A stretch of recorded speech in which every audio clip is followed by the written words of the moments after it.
Hello, in this video I want to show you how to change a language for Dyon Smart TV.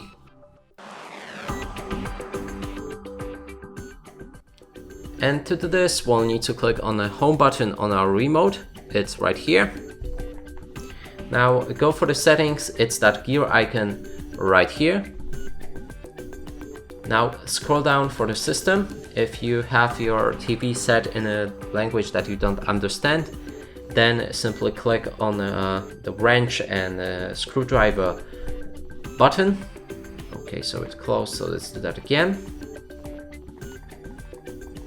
And then first option should be the language. If you click on it, you can choose your preferred language. There's 3 pages of it, and you can see all of them available right here. And that's it for this video. Hope you like it. Please consider subscribing to our channel, leave a like and a comment below.